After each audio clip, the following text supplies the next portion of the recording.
Bienvenidos, bienvenidas a Fuera del Torneo. 13. El podcast sobre tenis. Pero sobre tenis con conciencia. Sobre tenis con clase. El podcast sobre tenis con conciencia de clase.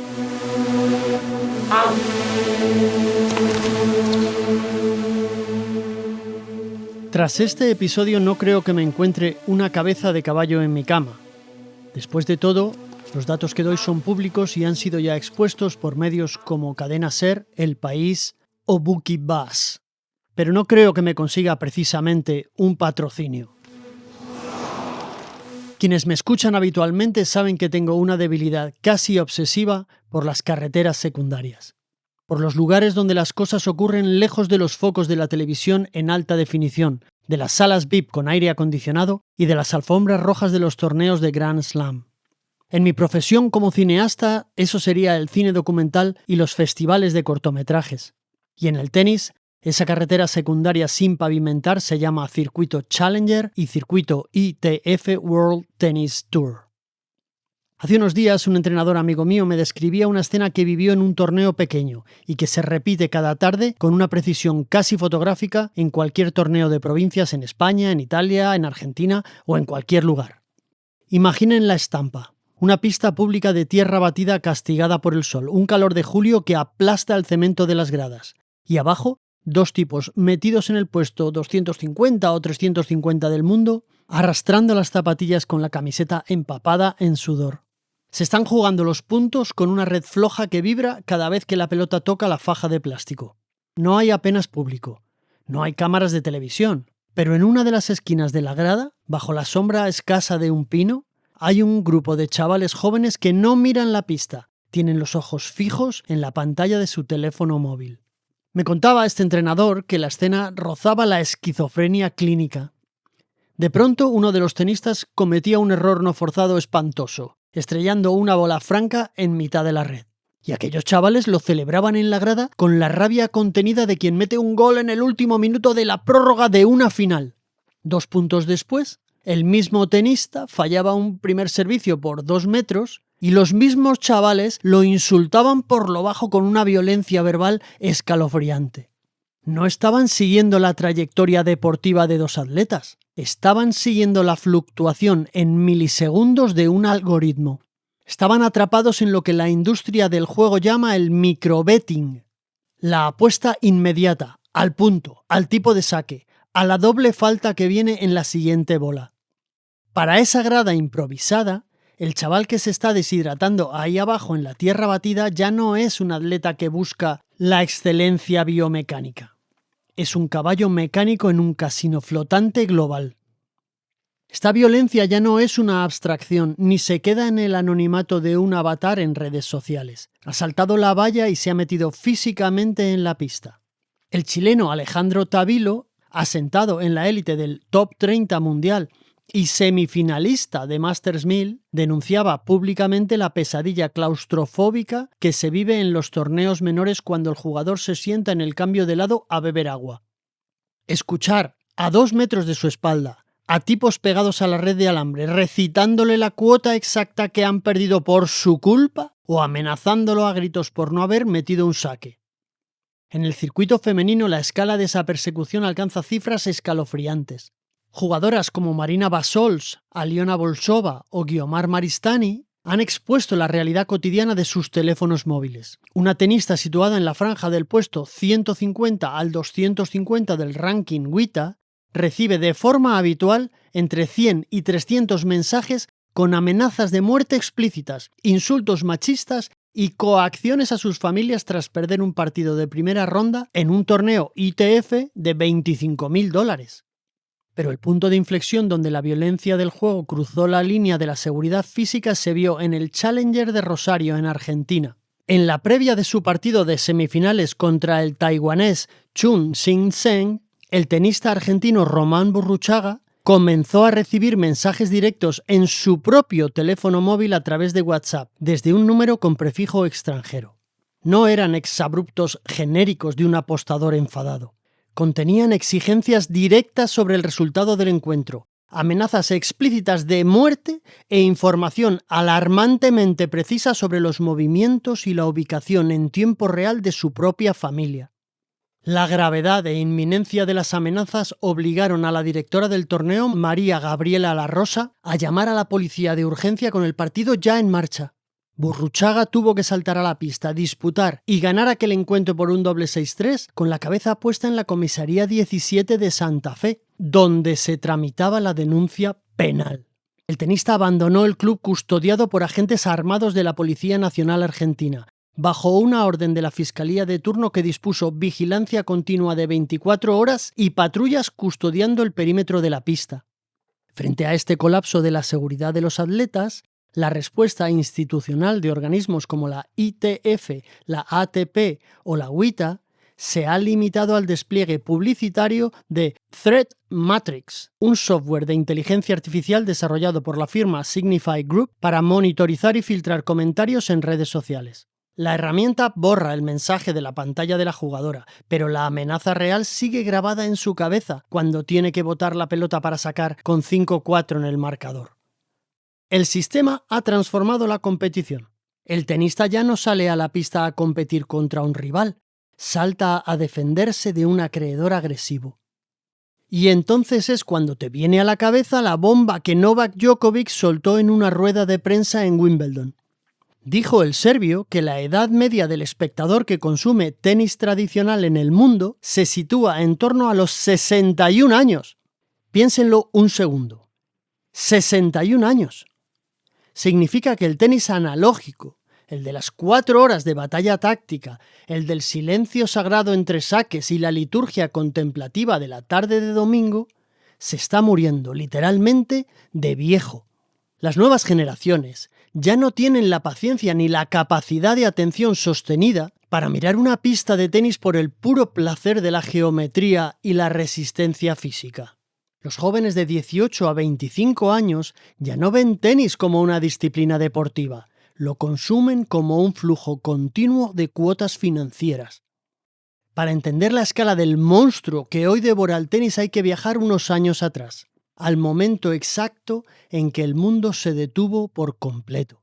Marzo de 2020. La pandemia de COVID-19 congeló el planeta, canceló de golpe la temporada de la ATP y la WTA, cerró los estadios con candado y dejó a las grandes multinacionales de las apuestas deportivas ante un abismo financiero aterrador.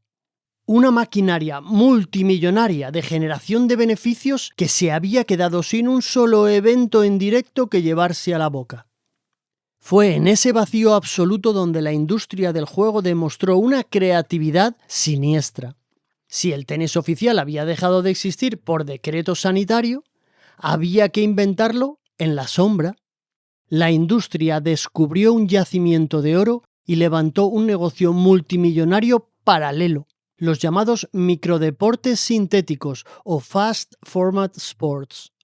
En cuestión de semanas, mientras media humanidad permanecía confinada en sus casas, florecieron en Europa del Este ligas clandestinas, torneos privados, disciplinas grotescas y circuitos opacos nacidos al margen de cualquier federación internacional o control estatal. El caso más paradigmático de esta mutación fue el auge brutal de la Setka Cup en Ucrania y la proliferación masiva de los llamados Ghost Games o partidos fantasma. La escena era propia de una distopía de ciencia ficción industrial. Imaginen naves en polígonos industriales a las afueras de Minsk, Kiev o Moscú. Almacenes de ladrillo visto reconvertidos a toda prisa, con moqueta barata pegada al suelo, una red tensada sobre un marco metálico improvisado, iluminación fluorescente parpadeante y cámaras de alta definición colgadas del techo. Allí metían a tenistas retirados, a jugadores semiprofesionales sin ranking, a instructores de club sin ingresos o a aficionados avanzados a jugar partidos en cadena, de 3 en 3 sets, las 24 horas del día, los 7 días a la semana. Son las llamadas Sports Factories o Betting Farms, una red de naves industriales patios de colegios, aparcamientos, garajes y complejos privados en las periferias urbanas de Europa del Este, Asia Central o el sudeste asiático que no descansan jamás. Las investigaciones periodísticas de Bellingcat y Josimar demostraron que estas plataformas operan en granjas de partidos, por ejemplo en Minsk, en Bielorrusia. Organizan torneos clandestinos como el Daily Aqua Tour, partidos relámpago grabados con cámaras de seguridad sin público, donde jugadores precarios se van cambiando de camiseta con el logo del Barça o del Arsenal o del Real Madrid entre turno y turno para simular torneos enteros las 24 horas del día. Jugadores a los que la propia casa de apuestas somete a pruebas de polígrafo para que no desvelen la ubicación de las naves. Lo más inquietante de aquellas naves no era la precariedad de las instalaciones, sino la ausencia absoluta de liturgia deportiva y la proliferación de deportes inventados que rozaban el absurdo surrealista. Allí no solo se procesan datos, se fabrican disciplinas en serie. La industria empezó a inventarse modalidades grotescas, despojadas de cualquier tradición o cultura deportiva. Ligas de fútbol 1 contra 1 sentados, 2 tipos sentados en sillas de playa de plástico, a 2 metros de distancia, jugando una especie de fútbol 1 contra 1 con la cabeza y los pies sin levantarse del asiento. Subbúteo humano o torneos improvisados de TQ Ball y tenis de mesa acelerado jugado a 3 puntos, con camisetas neutras sin marca y bajo el parpadeo de un fluorescente. Eran deportes creados ad hoc, sin historia, sin reglas consolidadas y sin más razón de ser que la velocidad. No había público en las gradas, no había jueces de silla cantando los puntos, no había aplausos tras un golpe ganador, ni gestos de rabia tras un error no forzado, ni puños cerrados mirando al banquillo, ni esa tensión dramática que convierte a 2 seres humanos compitiendo en algo épico. Es un deporte despojado de toda mística, de toda celebración, de toda catarsis. 2 tipos con cara de cansancio en una nave congelada pasando una pelota en un silencio sepulcral, interrumpido solo por el impacto hueco de la raqueta y el zumbido de los fluorescentes. Un simulacro triste, donde se jugaba sin pasión, sin público y sin gloria, diseñado únicamente para que la señal de vídeo de alta velocidad alimentara directamente a los servidores de las plataformas de apuestas de todo el mundo. Aquel laboratorio del desierto demostró a las casas de apuestas 2 cosas fundamentales sobre las que han edificado su negocio posterior. La primera, que al apostador compulsivo atado a la pantalla de su teléfono móvil no le importa en absoluto la calidad técnica del deportista, la historia del torneo, la narrativa del campeón ni la pureza de la competición. Solo necesita el estímulo ininterrumpido del vaivén de la cuota. Y la segunda, que el tenis, por su estructura discontinua de puntos rápidos, juegos y sets, es la disciplina deportiva más perfecta que existe sobre la Tierra para la ingeniería de la adicción de alta frecuencia. Estas mafias organizan hasta 500.000 partidos anuales de todos estos deportes, más que todas las ligas oficiales juntas, para un beneficio de 650 millones de euros. En lugares como Nueva Jersey, en Estados Unidos, se registraron cantidades de dólares en apuestas al ping-pong ruso por encima de las que tenía la previa de la Super Bowl. Pero la picaresca de las naves industriales fue solo el principio. Investigaciones independientes del periodismo de datos como las del consorcio European Investigative Collaborations, EIC, y la red de ciberseguridad Sport Radar Integrity Services han sacado a la luz que la industria dio ya el salto definitivo. Los Ghost Tournaments puros. Plataformas con licencias en jurisdicciones opacas como Curazao, la Isla de Man, Malta, las Filipinas o Antigua y Barbuda que ya ni siquiera alquilan una nave. ¿Para qué tomarse la molestia de enviar a un ojeador a una pista o pagarle a 2 tipos para que jueguen en una nave? ¿Para qué arriesgarse a que un jugador real se lesione o se niegue a un amaño? En esta arquitectura fraudulenta, servidores informáticos creaban torneos ficticios que jamás tenían lugar en el mundo físico. Inventaban nombres de tenistas con perfiles plausibles, simulaban sedes en clubes fantasmas de países con coberturas informativas precarias en Europa del Este o el sudeste asiático, y alimentaban el feed de las aplicaciones con la retransmisión de datos en tiempo real de un partido inexistente. Un software generaba el punto a punto, la doble falta en el segundo set y la bola de break, mientras miles de usuarios en todo el mundo apostaban dinero real contra un algoritmo que simulaba la aleatoriedad de la tierra batida. Era el triunfo definitivo del mercado sobre la realidad. Un espectáculo donde no hay raquetas, no hay pelotas, no hay atletas, no hay público, pero donde el flujo de capital de la ludopatía sigue circulando sin el estorbo de la biología humana. Cuando los circuitos oficiales de la ITF y la ATP volvieron a la actividad tras los meses más duros de la pandemia, la industria del juego no dio un solo paso atrás. Lejos de abandonar aquellas prácticas, trasladó toda la logística, la velocidad de transmisión de datos, la frialdad industrial y la agresividad del microbetting desarrollados en los almacenes clandestinos del confinamiento directamente al corazón del tenis profesional de categorías inferiores. Cualquier mente lúcida tendría que hacerse la pregunta incómoda. ¿Cómo es posible que una aplicación móvil registrada en Malta, Gibraltar o Curazao, en el teléfono de un chaval de 19 años en una grada de Albacete, sepa que la pelota ha tocado la red un segundo antes de que el propio juez de línea cante el out? ¿De dónde sale esa velocidad endiablada, casi sobrenatural, en la retransmisión de datos? La primera respuesta está en la picaresca tecnológica del terreno. El court-siding. La escena parece sacada de un thriller de espionaje cutre. Un ojeador pagado por una red de apuestas se sienta en la última fila de la pista con la mano metida en el bolsillo del abrigo o de la sudadera. Dentro lleva un transmisor táctil de radiofrecuencia, un pequeño mando del tamaño de un llavero. Sin mirar el dispositivo, solo con la memoria áptica de los dedos, pulsa un botón diferente si la bola bota fuera, si es primer servicio o si toca la faja. Ese impulso viaja en milisegundos a las centrales de la mafia, ganándole un segundo entero de ventaja a la retransmisión oficial, antes de que las casas de apuestas puedan bloquear las cuotas internacionales. Es como en la clásica película El golpe de George Roy Hill.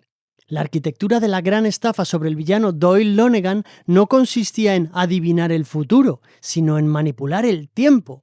Retransmitir los datos de la tercera carrera de Riverside por teletipo con unos segundos de retraso para hacerle creer que apostaba en tiempo real cuando la carrera ya había terminado.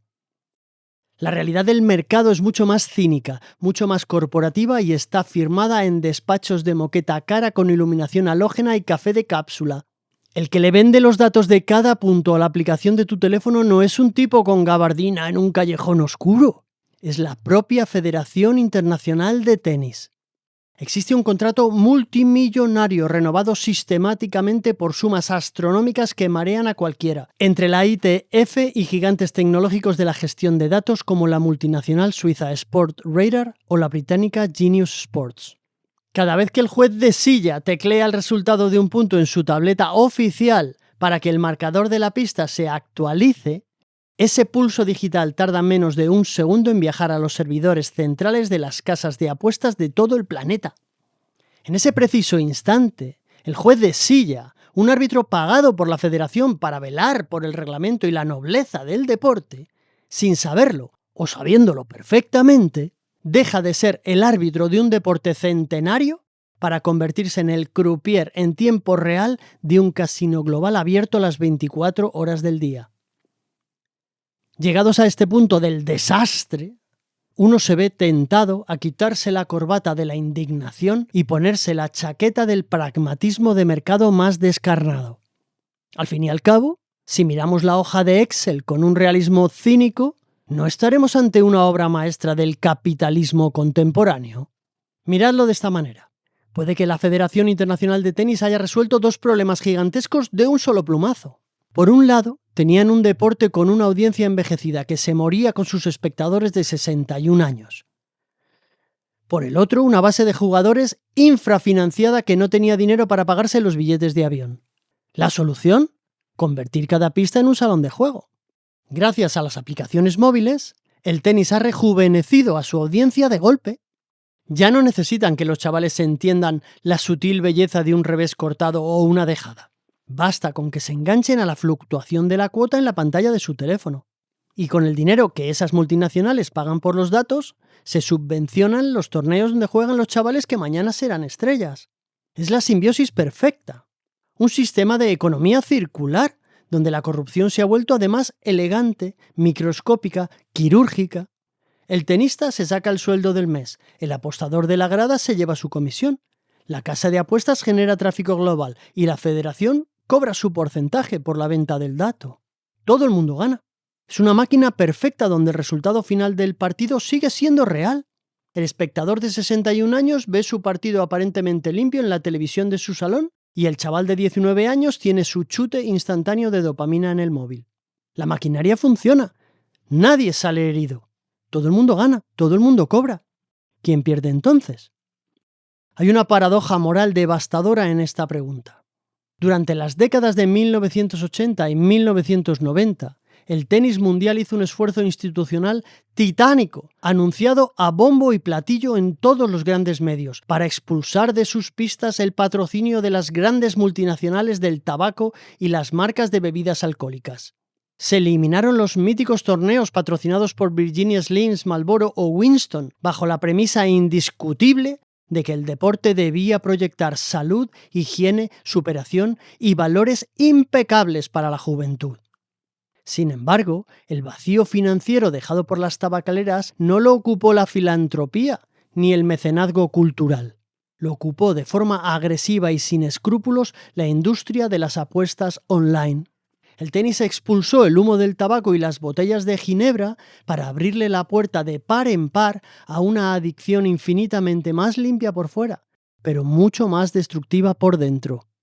Una adicción que no deja olor en la ropa, no mancha los pulmones, ni provoca resaca al día siguiente, pero que devora ahorros familiares, destruye proyectos de vida y se consume en la soledad absoluta de una pantalla de móvil a las 3 de la madrugada. ¿Por qué el tenis se ha convertido en la droga perfecta? Para entender la escala de este veneno hay que acudir a la ciencia del comportamiento y a la neurobiología. El neurobiólogo Robert Sapolsky demostró en sus investigaciones sobre el sistema dopaminérgico que el cerebro humano no segrega los picos más altos de dopamina cuando recibe la recompensa, sino durante la anticipación de la recompensa. Y hay un matiz perverso descubierto en los laboratorios de neurociencia. Si la probabilidad de obtener el premio es del 50%, el azar absoluto de si la bola de un tenista de 20 años entra o se va por 2 centímetros, la liberación de dopamina en el núcleo accumbens, que es el receptor del placer en el cerebro, se dispara hasta niveles de adicción química equivalentes a los del alcohol o la cocaína y demás drogas de síntesis. Pero la ludopatía del microbetting tiene 2 trampas infinitamente más perversas que las adicciones químicas. La primera es la frecuencia del estímulo. Mientras que una droga tarda minutos en hacer efecto o una botella de alcohol requiere un tiempo de consumo, la apuesta punto a punto en el tenis ofrece una inyección dopaminérgica cada 30 segundos. Imita la vía de administración más agresiva que existe en farmacología. La segunda trampa es el aislamiento silencioso. El alcoholismo o la drogodependencia dejan un rastro físico evidente. La apariencia, la mirada, la pérdida de control motor. La ludopatía digital es una adicción inodora, incolora e invisible. Un chaval de 20 años puede estar sufriendo una sobredosis neuroquímica de juego a las 3 de la madrugada, tumbado en su cama mientras sus padres duermen en la habitación de al lado.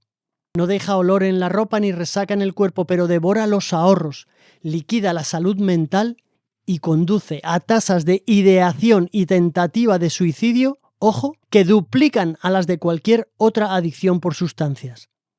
El tenis, al ser un deporte individual sin empate posible y dividido en cientos de microeventos rápidos, un primer servicio, una doble falta, un punto de rotura, es una pieza de ingeniería conductista perfecta. Es la arquitectura soñada para cualquier diseñador de tragaperras.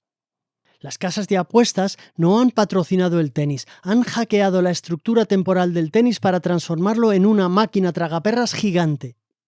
Una caja de Skinner a escala planetaria que inocula picos de dopamina intermitente en el cerebro de estos chavales que miran a la pantalla en la grada.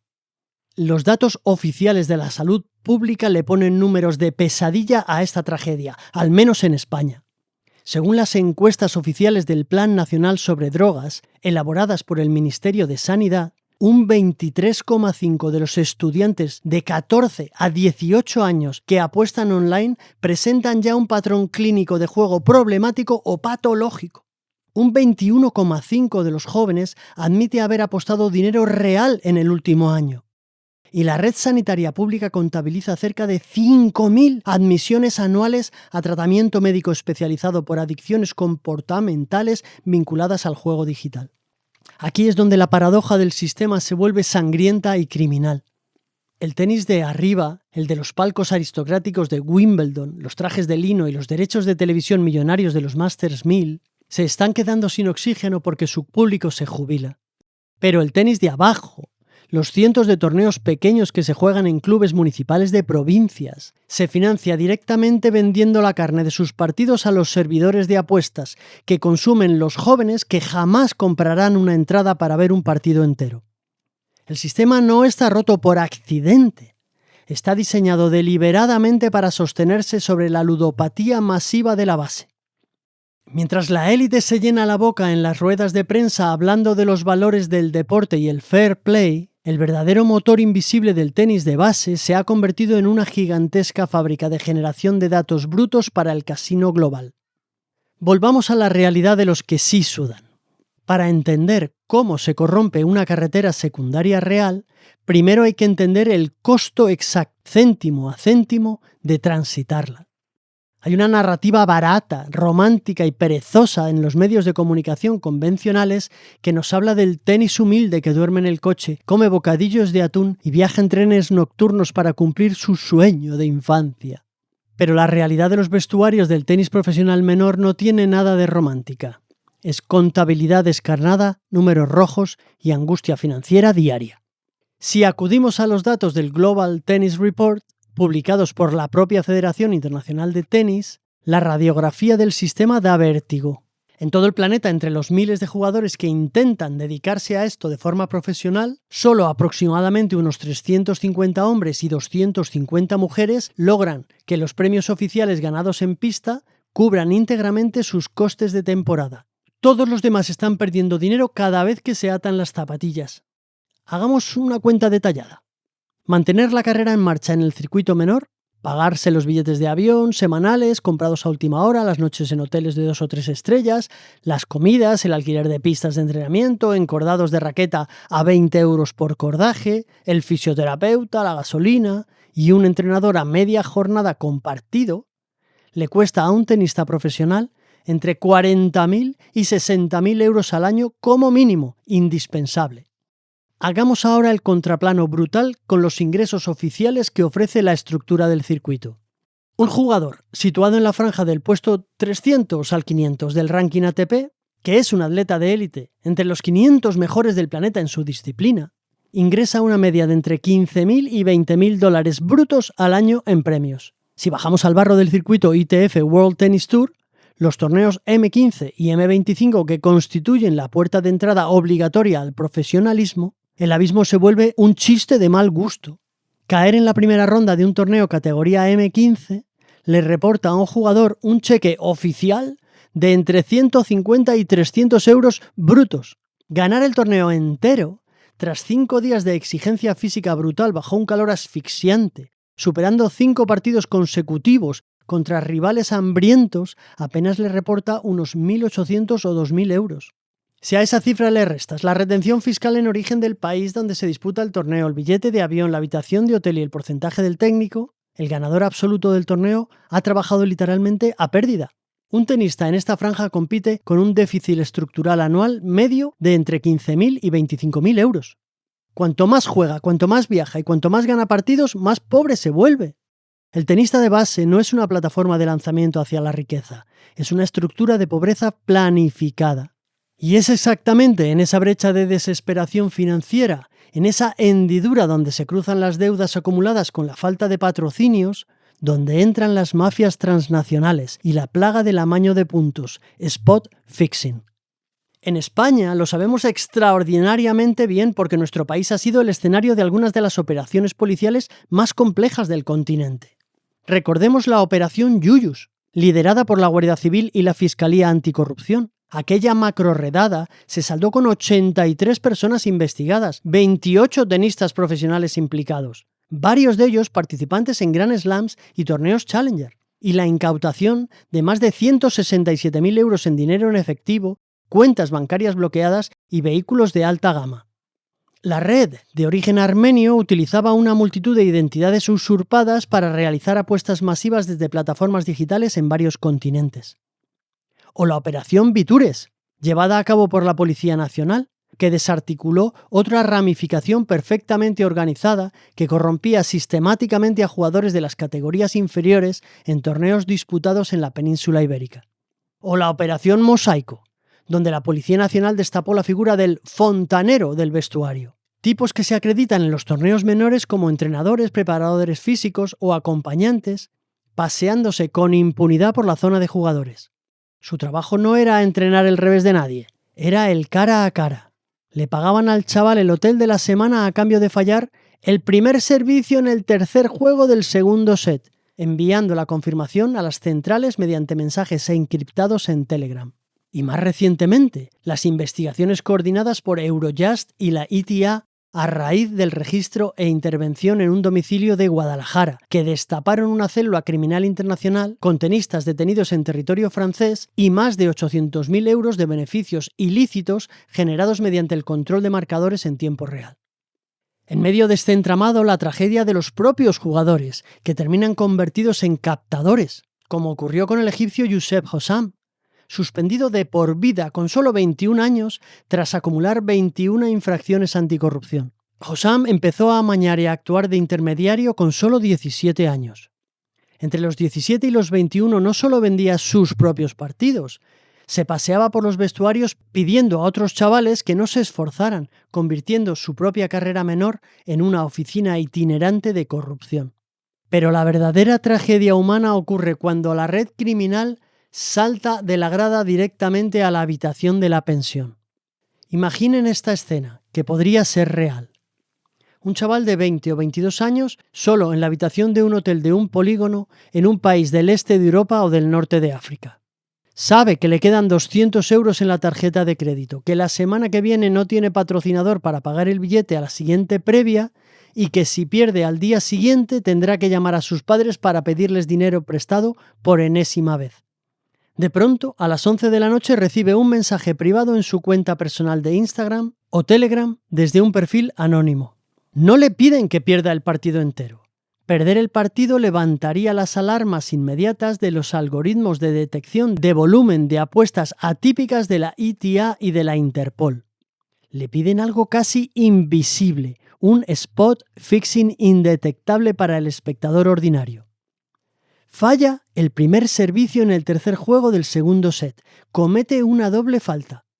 A cambio, 3.000 o 5.000 euros transferidos en criptomonedas o mediante dinero en efectivo entregado a través de intermediarios locales. El equivalente a 4 o 5 meses de premios oficiales del circuito por regalar un solo punto en un partido irrelevante que no está retransmitiendo en ninguna televisión del mundo. Cuando la Agencia Internacional para la Integridad del Tenis, ETA, publica sus resoluciones oficiales, salen a la luz casos demoledores como el de Dragos Nicolae Madaras.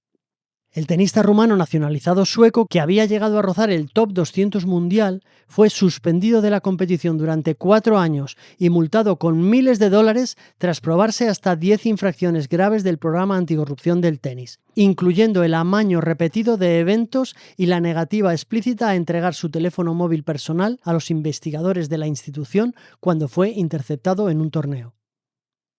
La pregunta que flota sobre la tierra batida de estos torneos menores ya no es una pregunta moral sobre la nobleza del deporte, la ética del competidor o el honor de la raqueta. Es una pregunta de pura y dura supervivencia económica. ¿Quién puede sostener la ética aristocrática del siglo XIX cuando el propio sistema profesional te obliga a elegir entre la integridad abstracta o poder pagarte la comida, la raqueta y el billete de la semana que viene? Cuando la podredumbre es estructural y los cimientos del edificio están construidos sobre el dinero de la industria del juego, el sistema necesita mantener una fachada implacable.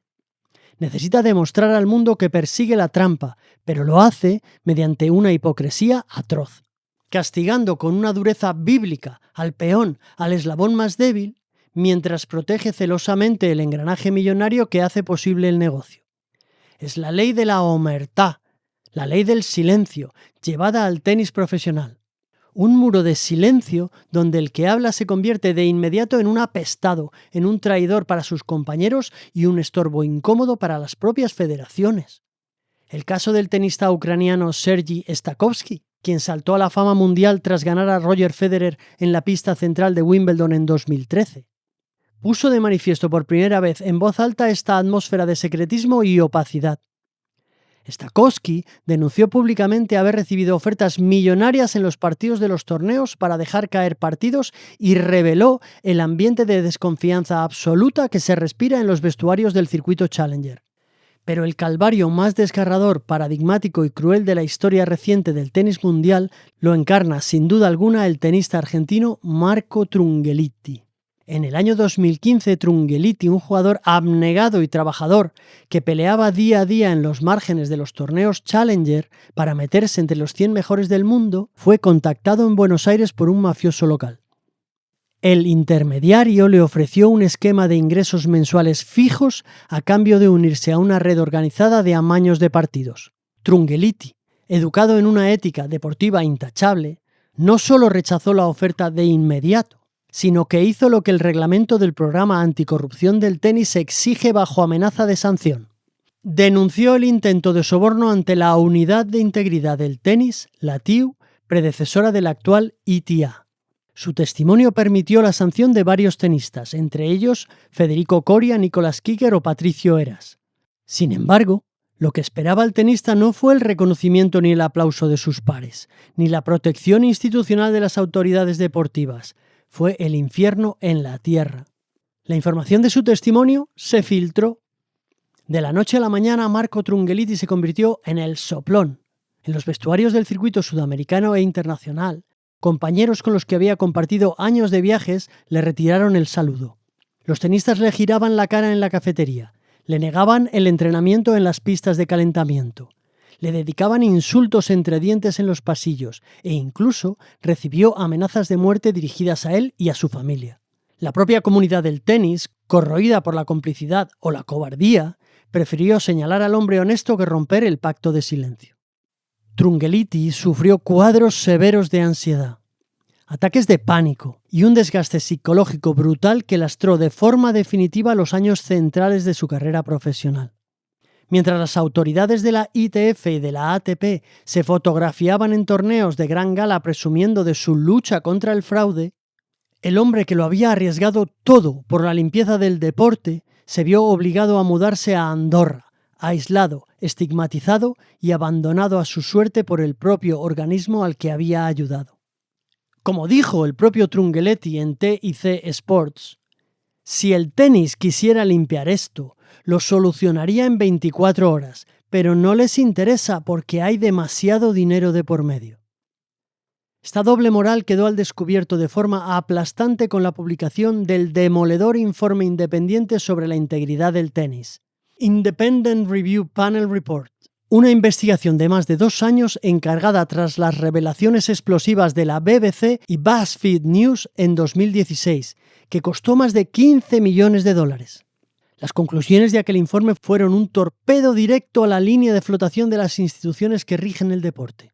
El panel independiente concluyó que el tenis profesional padece un problema de integridad sistémico, crónico y de dimensiones masivas, concentrado de forma feroz en los niveles inferiores y medios del circuito, los torneos ITF y Challenger.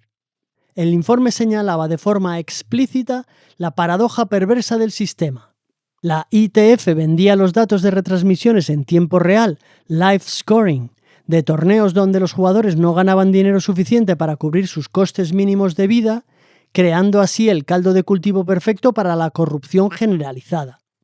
Para lavar su imagen ante la opinión pública y los patrocinadores multinacionales, la industria creó la Agencia Internacional para la Integridad del Tenis, ITA, un organismo independiente dotado de presupuesto multimillonario, capacidades de investigación forense digital y potestades para sancionar a jugadores.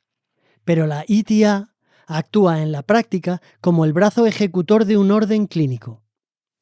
Sus comunicados semanales se llenan con nombres de tenistas desconocidos, jóvenes en el puesto 600 del mundo o jugadores de dobles en la recta final de sus carreras, a los que se les imponen sanciones ejemplares de 4, 10 o 20 años de suspensión por amañar un punto para pagar el hotel de la semana. Se persigue el síntoma, pero se protege la causa. Se destruye la vida deportiva del atleta desesperado que cae en la tentación de los 3.000 euros, pero jamás se cuestiona el contrato multimillonario que la propia ITF firma con Sportradar para emitir los puntos de ese mismo partido en las aplicaciones de apuestas de medio planeta. Es el triunfo absoluto del cinismo institucional. Una estructura feudal donde la cúpula vive en el lujo del dinero limpio de la publicidad corporativa, mientras la base se pudre en una economía de miseria que solo puede sostenerse si alguien, en una habitación oscura de un hotel de polígono, acepta fallar un primer servicio a cambio de un puñado de euros. Llegados al final de esta travesía por las alcantarillas del deporte, conviene levantar la vista de la tableta del juez de silla y del teléfono móvil para mirar de nuevo a la pista. ¿Qué queda de aquel juego que inventaron los monjes medievales en los claustros de Francia, que refinaron los aristócratas en los jardines victorianos de Inglaterra, y que durante más de un siglo encarnó la tensión dramática más pura del espíritu humano? Lo que queda es una cáscara brillante, una escenografía hipertrofiada de tecnología y marketing que oculta una grieta existencial. El tenis no se está muriendo porque sea lento, porque falten espectadores en las finales de Grand Slam o porque los contratos televisivos del circuito ATP hayan dejado de ingresar millones. El tenis se está vaciando por dentro porque le han extirpado la condición indispensable que convierte el juego en algo sagrado. La incertidumbre poética, la confianza ciega del espectador en que lo que ocurre sobre la tierra batida o el césped es la verdad desnuda de dos seres humanos midiendo sus fuerzas. Cuando un aficionado o una aficionada sentada en la grada o ante la pantalla de su televisor ve a un jugador o a una jugadora cometer una doble falta absurda con punto de rotura en contra, la duda ya no es técnica ni psicológica. Ya no nos preguntamos si le han temblado las piernas, si el encordado de la raqueta ha perdido tensión o si el viento ha cambiado de dirección en el último segundo. La duda que asalta hoy al espectador educado, en la era del microbetting, es la duda cínica, helada, mercantil. ¿A cuánto se pagaba ese segundo servicio en la aplicación de Curazao? En el momento exacto en que esa sospecha echa raíces en el cerebro del aficionado o de la aficionada, la magia se extingue. El deporte deja de ser una representación épica de la comedia humana para convertirse en un truco de magia barato, en un espectáculo de marionetas donde los hilos no los mueven ni la gloria ni el talento, sino el vaivén del algoritmo de una casa de apuestas.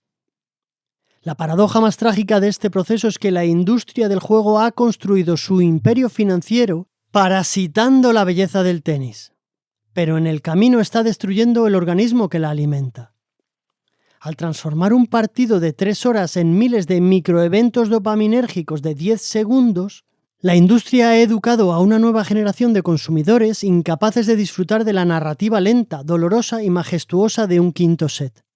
Se ha sustituido la catarsis del drama por el espasmo de la cuota. Un joven atado al live betting ya no quiere ver un intercambio de 30 golpes desde el fondo de la pista.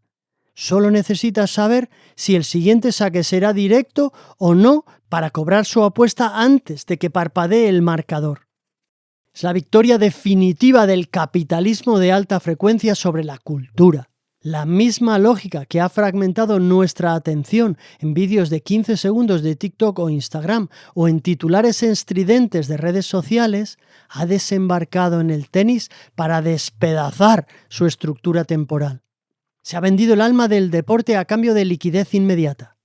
Y en la base de la pirámide, la tragedia humana sigue su curso silencioso. Mañana por la mañana, en un club municipal de cualquier provincia de España o de Francia, o de Túnez, 2 chavales, 2 chavalas de 20 años saltarán a una pista de tierra batida desgastada. Uno de ellos lleva 3 meses sin pagar a su entrenador. La otra debe el billete de avión con el que volará la semana que viene a intentar suerte en otro torneo precario. En la grada no habrá casi nadie, salvo un par de cazadores de datos con dispositivos ocultos en los bolsillos y la lente impersonal de una cámara conectada a un servidor suizo. Estas dos atletas jugarán bajo un calor asfixiante con los tobillos vendados y el alma en vilo. Y cuando el juez de silla teclee el resultado en la tableta digital, el marcador de la pista apenas parpadeará, pero a miles de kilómetros de allí, en miles de teléfonos móviles encendidos en la penumbra de una habitación, la cifra cambiará de color, la dopamina se liberará en el núcleo accumbens de un adolescente, y la rueda del casino global seguirá girando un segundo más. Salvar al tenis no pasa por crear más agencias de integridad de fachada, ni por colgar carteles de «juego limpio» en los vestuarios de los torneos menores. Salvar el tenis exige la valentía política e institucional de cortar de raíz el cable umbilical que une la transmisión de los datos oficiales con la industria de las apuestas online. Exige volver a pagar a los jugadores de la base un sueldo digno que no los empuje al abismo del soborno.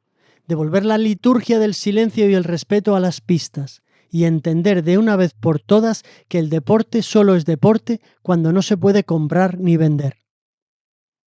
Si las instituciones que dirigen la raqueta no tienen el valor de cerrar la puerta del casino, llegará el día en que la última nave poligonal del desierto devore por completo al estadio de Wimbledon.